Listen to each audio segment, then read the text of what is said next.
This question is about representation of the system. Let's read the question. LTI system is characterized by the following system function.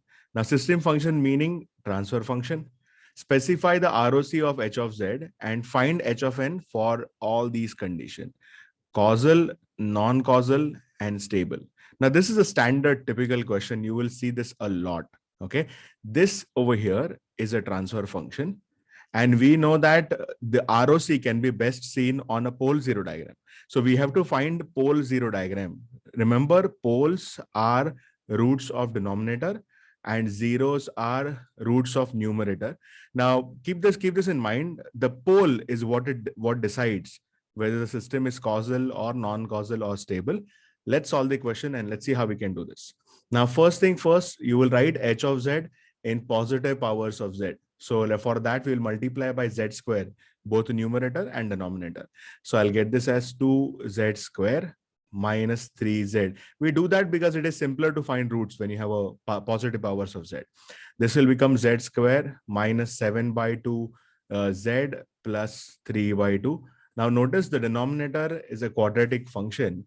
We can always find root of that. So let us find roots now. Here I can take the z out, and then this will be 2z minus 3. That's numerator. And for denominator, I'll find two roots. Of course, we need a calculator for this so that we get this answer real quick. So the roots are, I already found them. Let me see, it is 3 and 0.5. So 3 and z minus half. These are the roots. So from here, we know that the poles are 3 and half. Okay, that's the root of denominator. That's what poles are. Now for numerator, these are zeros. We don't really need them, but let me still write them down. Zeros is z is equal to 0 and z is equal to 2z equal to 3. That is 3 by 2. We don't need zeros. We need to focus on poles because poles are the one that decides the ROC. We can quickly draw the pole zero diagram here. The pole zero diagram. Now this is on a z plane. Okay, so this is z plane. And zeros, let's still write it down. 0 is at 0. 0 is at 3 by 2 is 1.5. So there is one more 0 here. And the pole is at half. We write down pole by a cross like that. And another pole is at 3. It's a little further away from here. Now, once you get the pole zero diagram, now let us see how we can answer these questions. So let me change the color a little bit. Here, look, we can take different cases, right? Case 1. Okay. Now, first case, ROC is greater than 3. So let's say you have this pole zero diagram. You have half and 3. Notice now when I'm talking about ROC, I'm taking only the poles because 0 do not decide ROC at all. And then draw a circle of radius 3. Okay. And ROC mod z greater than 3. Greater than is outside, right? It has to be greater than 3. So all this area I'm shading is the ROC as per my case 1, because I've taken a condition that z has to be greater than 3. Now this, when you have a ROC outwards, it's outside the circle. This is when we call it causal. Okay, so that's the causal condition here. Well, once you do that, now we want to find out impulse response. The question is asking us to find impulse response h of n for causal. So let's see how we can do that. Now, okay, from this h of z, okay, I'm going to rearrange the term. I'm going to write down h of z divided by z. This is the adjustment that we always do. Make a note of this. Okay. And then h of z over z. So when I take this z down here in the denominator, you will have 2z minus 3 divided by z minus 3 and z minus half. Okay. So once you write down the transfer function like this, next you will do is you find partial fraction expansion. So you will write h of z divided by z is equal to a divided by z minus 3 plus b divided by z minus half. And now again, you multiply z on the other side so that it gets into the form that we are familiar with. See, this will become h of z is equal to a z that I multiplied here over z minus 3 plus b, then I multiplied z, so it will come here also, z divided z minus half. Okay, so now once you write like this, just keep the note of a point that ROC, if you see, is outside it's outside of half, and it is outside of 3 also. Okay. When it is outside, this is causal and this is also causal. And in that case, when you find inverse Z transform, the inverse Z transform, let me write it here, will give you inverse Z transform, will give you H of n, and H of n is equal to A. This is 3 to the power n, U of n. For causal, it's always U of n. Okay, because U of n is causal. Do you remember how U of n looks like? It looks like this. Okay, so anything that is from 0 to infinity is causal. We know this already, right? So this is U of n plus B half raised to n U of n. Now, all you have to do here is do partial fraction expansion and find the value of A and B. In exam, you have to do that. You're going to just write A and B, but I leave that for you to do on your own. Okay, so this is the first part. Now let us see what we can do in the second part. We don't need all these things, so let me get some more space for myself. I don't need this pole zero diagram, but now let us see what is going to be case 2. The question 2 says, one second. Okay, so the question 2 over here, we go to blue again. 2 says that the system is non-causal. Okay, so do you remember causal is when the ROC is outwards? So non-causal is essentially when the ROC is inwards. So let me write down case number 2 for this. Case number 2 is when ROC is inwards. Okay, ROC is decided by pole. There are 2 poles. One is half and other is 3. And inwards ROC, it has to be inside of this circle. So this is the ROC. Okay, that is definitely mod Z less than half. Now, if you watch carefully, ROC, that is the shaded area here, it is inside of half and it is inside of 3 also. Do you see? If you look at 3, it is still inside. It's not outward, it's inwards, right? So now you will again rewrite H of Z. I'll just copy it from here, which is A Z upon Z minus 3 plus B Z upon Z minus half. And then when you find inverse Z transform, you get H of n is equal to, okay, so how do we find inverse Z transform here?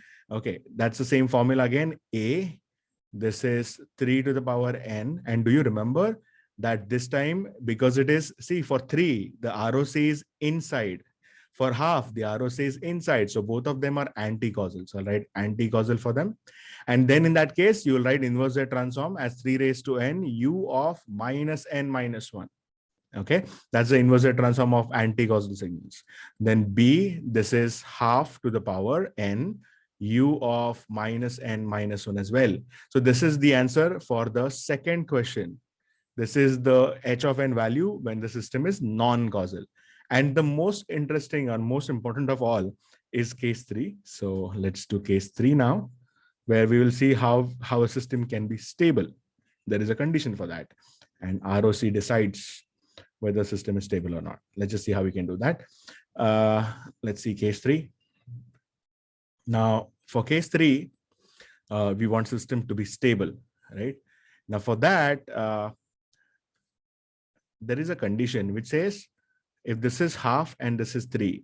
So the condition for stability of a system is that ROC should include unit circle. Okay, what does that mean? Look, this is a circle of half.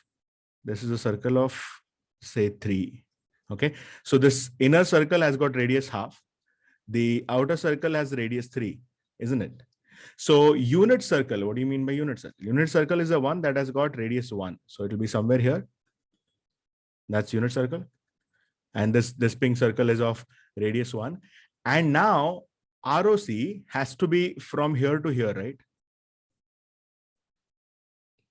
It has to be between these two circles of half and circle of 3. So let me write down that condition here. The condition is the ROC has to be greater than half. So it is outside of half and inside of 3, right?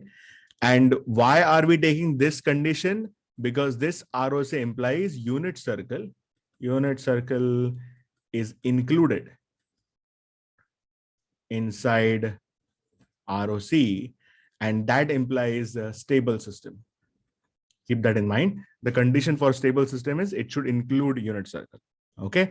So now let's see how we can solve. Once again, I'll use this H of Z that we used here. Okay, so let me write that down first. H of z is equal to a z upon z minus 3 plus b z upon z minus half. All good? Okay. And now the ROC, the blue, the green shaded region here, do you see it's outwards, outside of half? For half, it is outside. And for 3, it is inside. So when it is half outside of half, the half will treat as causal pole.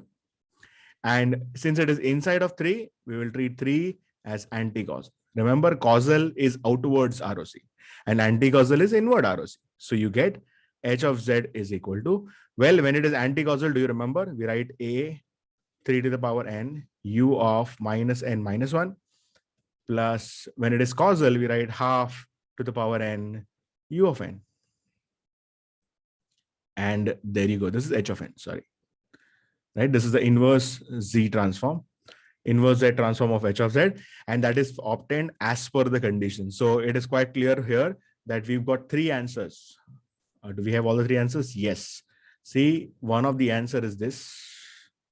Okay, this is all causal. Okay, U of n is a causal signal. This U of n is also causal signal. That gives you H of n causal, and that's the answer for the first one. Now, when you want non-causal, for non-causal, do you see this is anti-causal? And this is also anti-causal. That makes this H of n non-causal. That's the answer for the second question, second part. And for third part, this is the answer. This is actually called as both-sided because it has got this part causal and this part anti-causal. That means the total H of n here is both-sided. And also this answer is a impulse response when the system is stable. Okay, because we say unit circle is included inside ROC, and that implies the stable system. And this is how it is done. Perhaps the most straightforward, and you have to understand these concepts very, very well. And this is a question based on the representations of the system. So we have done all the representation of systems already. So it is based on that. If you have some difficulties here, you probably want to revisit the concept of transfer function, impulse response, system response, pole zero diagram, all of that, and you will be able to solve this. And do learn this question very well. Very important question indeed. All right.